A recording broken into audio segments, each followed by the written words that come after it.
Adapun tujuan pembelajaran kita hari ini yaitu yang pertama, anak-anak akan mengetahui apa saja keunikan yang dimiliki oleh Kota Tangerang.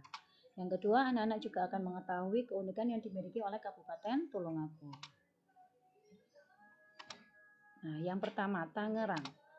Tangerang ini letaknya di Provinsi Banten, anak-anak ya. Ini gambar Provinsi Banten, dan Kota Tangerang ini sendiri persis di sebelah baratnya dari ibu kota dari Provinsi DKI Jakarta ya. Tangerang ini merupakan kota terbesar di Provinsi Banten dan menjadi kota ketiga terbesar di kawasan Jabodetabek, Jakarta, Bogor, Depok, Tangerang, dan Bekasi.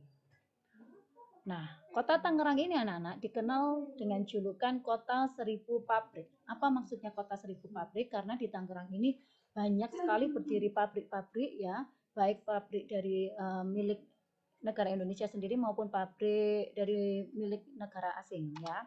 Nah, di antara pabrik-pabrik itu diantaranya ada beberapa yang Ibu contohkan di sini, yaitu yang pertama adalah pabrik sepatu Nike ini ya.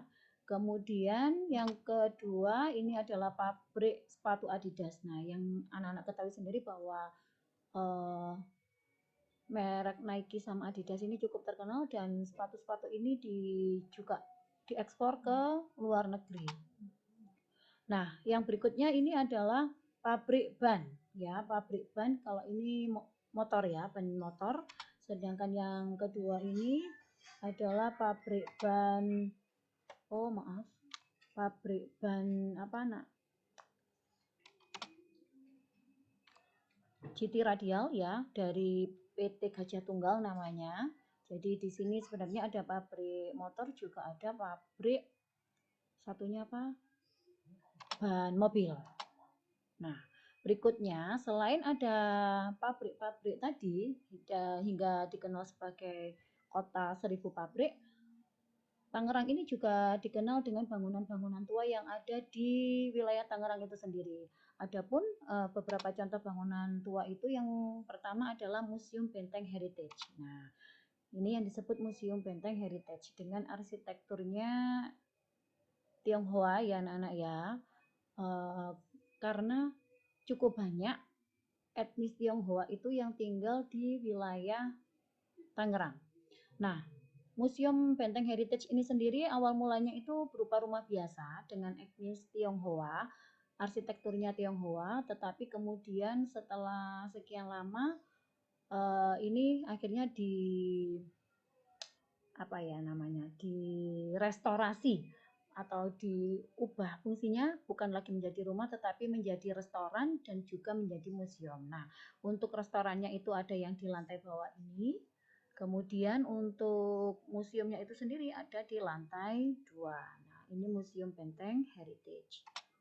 Nah, kemudian yang kedua adalah Bendungan Pintu Air 10. Nah, Bendungan Pintu Air 10 itu ini mungkin ya yang disebut pintu air 10 itu yang ini.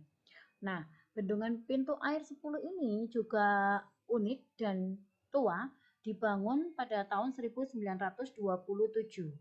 Kemudian baru dioperasikan pada tahun 1932. Jadi kurang lebih selang 5 tahun ya anak-anak ya. Nah, keunikannya itu konstruksi dari benteng ini itu terbuat dari beton yang berinti baja ya, dan kemampuan dari bendungan ini itu mampu mengairi sejumlah 400.000 hektar sawah yang ada di kota dan Kabupaten Tangerang, termasuk Kabupaten Serang, DKI Jakarta juga mendapat pengairan dari Bendungan Pintu Air 10 ini. Wah, keren. Selain itu, kota Tangerang itu juga penampungan airnya disimpan di Bendungan Pintu Air 10 ini. Nah, berikutnya adalah Pasar Lama Tangerang. Nah, Pasar Lama Tangerang ini juga desainnya menyerupai dari Tionghoa ya, karena mayoritas penduduknya ya di situ, pemukiman di situ banyak sekali penduduk dengan etnis Tionghoa. Dan Pasar Lama Tangerang ini dikenal sebagai cikal bakal berdirinya kota Tangerang. Yang berikutnya adalah reruntuhan benteng. Nah, ini reruntuhan bentengnya. Jadi Reruntuhan benteng ini merupakan benteng dulu yang didirikan oleh VOC sebagai pertahanan untuk Kesultanan Banten di dekat Sungai Cisadane. Di sekitar wilayah ini juga banyak yang tinggal dari etnis Tionghoa. Berikutnya adalah Masjid Jami Kali Pasir. Nah, ini Masjid Jami Kali Pasir, ini juga di sekitar sini juga banyak yang tinggal dari etnis Tionghoa juga. Kemudian arsitekturnya juga menyerupai dari Tionghoa. Masjid ini sendiri juga wilayahnya berdekatan dengan kelenteng dan juga wihara di sekitaran sini. Ya, jadi ini menunjukkan bahwa Indonesia itu persatuannya cukup kuat dan kemajemukannya dijunjung tinggi ya, tanpa membeda-bedakan keberagaman itu sendiri. Nah, Masjid Kali Pasir ini merupakan peninggalan dari Kerajaan Pajajaran yang didirikan pada tahun 1700 oleh Tumenggung Pamit Wijaya dari Kahuripan Bogor dengan luas kurang lebih 288 meter persegi. Masjid ini juga terletak di daerah Sungai Cisadane. Yang berikutnya yaitu adalah Kelenteng Buntekbyo ya. Kelenteng Buntekbyo itu yang seperti ini. Nah, ya lagi-lagi jadi banyak sekali bangunan-bangunan di daerah Tangerang itu yang arsitekturnya cenderung menyerupai dengan arsitektur etnis Tionghoa ya anak-anak ya. Dan Kelenteng Buntekbyo ini sendiri memiliki arti dalam bahasa Indonesianya itu artinya adalah literatur dan kebajikan. Kelenteng ini dibangun pada tahun 1684 dan baru mendapatkan izin dari pemerintah pada tanggal 6 Januari 1912. Cukup lama ya, ratusan tahun ini anak-anak. Yang berikutnya adalah Vihara Padumutara. Nah, ini Vihara Padumutara, di mana letak vihara ini berada di belakang dari Kelenteng Buntekbyo itu tadi.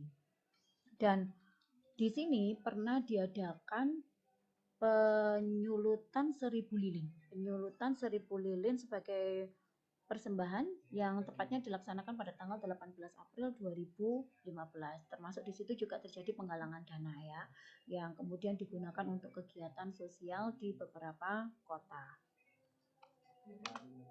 Yang berikutnya yaitu adalah Taman Makam Pahlawan 1000. Nah, Taman Makam Pahlawan 1000 ini tepatnya di Serpong. Dan kenapa diberi nama Taman Makam Pahlawan 1000? Karena ini sebagai penghormatan terhadap para rakyat Tangerang ya, yang saat itu rakyat Banten yang saat itu banyak yang gugur dalam pertempuran di Banten.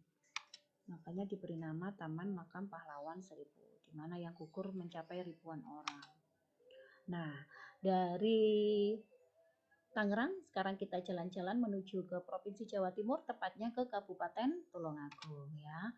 Nah, Kabupaten Tulungagung ini tadi barusan Ibu utarakan berada di Provinsi Jawa Timur. Ya, Kabupaten Tulungagung ini sendiri berada di Provinsi Jawa Timur. Nah, ini daerah asalnya Bu Zenita ini, nak. Harusnya yang bercerita Bu Zenita ya, yang banyak tahu ini. Nah, Tulungagung ini sendiri dikenal sebagai penghasil marmer terbesar di Indonesia. Ya, ini beberapa contoh hasil dari marmer Tulungagung yang cukup terkenal dan terbesar di Indonesia ya, penghasil marmer terbesar di Indonesia ya. Ini beberapa contohnya, bagus sekali ya anak-anak ya. Yang berikutnya, selain terkenal marmernya, juga terkenal batiknya. Salah satu contohnya adalah batik Satrio Manah. Nah, ini batik Satrio Manah, beberapa contoh dari hasil kerajinan batik Satrio Manah. Ya, berikutnya di sana juga terdapat industri peralatan tentara. Wah, keren sekali. Nah, ini merupakan gambar dari industri peralatan tentara itu sendiri. Kemudian ada juga industri batu bata dan genteng. Ya, nah batu bata dan genteng dari Tulungagung ini cukup terkenal anak-anak. Rapi, kualitasnya juga bagus ya hasilnya, kemudian juga kuat. Nah, ini untuk industri gentengnya.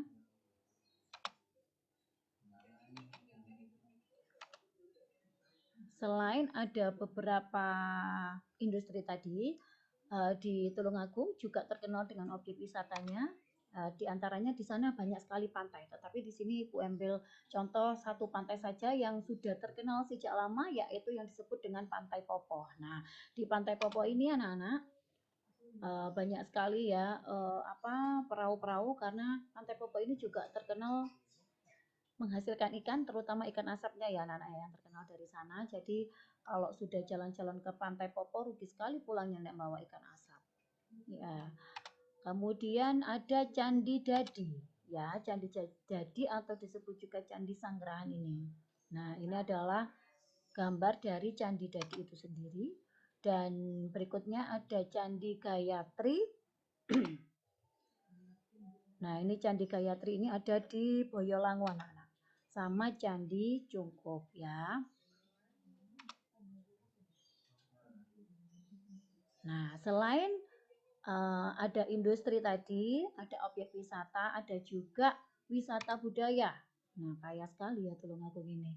Ada apa saja wisata budaya yang ada di Tulungagung? Yang pertama adalah wayang kulit purwa. Nah, ini salah satu contoh pagelaran wayang kulit purwa yang pernah diadakan di Tulungagung. Berikutnya ada reok kendang, bukan reok ponorogo ya anak ya. Ini bedanya. Reok kendang itu yang seperti apa? Nah, seperti ini. Jadi ada penari-penari yang menggunakan kendang dan memang kostumnya dan gerakannya memang menyerupai dengan gerakan pada apa ya,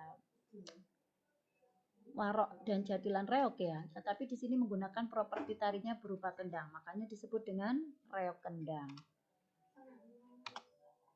Yang berikutnya adalah kentrung. Nah, ini kesenian kentrung yang menjadi wisata budaya dari masyarakat Tulungagung sendiri, di mana di mana kentrung ini sendiri hampir mirip-mirip dengan ludruk anak-anak ya. Jadi ada musiknya juga, ada guyonannya, ada tembang-tembangnya juga. Nah, ini bisa dicontoh anak-anak karena di sini kita tunjuk dapat kita lihat bahwa bukan hanya generasi yang senior saja, tetapi para generasi mudanya juga mengikuti kesenian kentrung itu sendiri. Nah, memang kewajiban kita untuk melestarikan kesenian daerah kita ya. Berikutnya adalah manten kucing. Nah, ini manten kucing. Jadi manten kucing ini bukan mantennya membawa kucing seperti itu, bukan anak-anak. Jadi dulu itu manten kucing ini dilakukan karena untuk mengharapkan hujan ya, dan dilakukannya dengan membawa kucing dua ini dengan dari daerah yang berbeda, yang satunya dari barat dan yang satunya dari timur. Kemudian kucing ini dibawa ke telaga untuk dimandikan. Nah, ini selain sebagai wujud syukur, itu juga sebagai salah satu upaya untuk memohon supaya bisa diturunkan hujan menurut masyarakatnya sana ya. Tradisi itu dulu leluhurnya melakukannya karena atas dasar seperti itu. Nah, tetapi sekarang sudah menjadi wisata budaya dan mungkin sudah agak jarang ya dilakukan. Nah, itu tadi anak-anak beberapa hal keunikan yang ada di daerah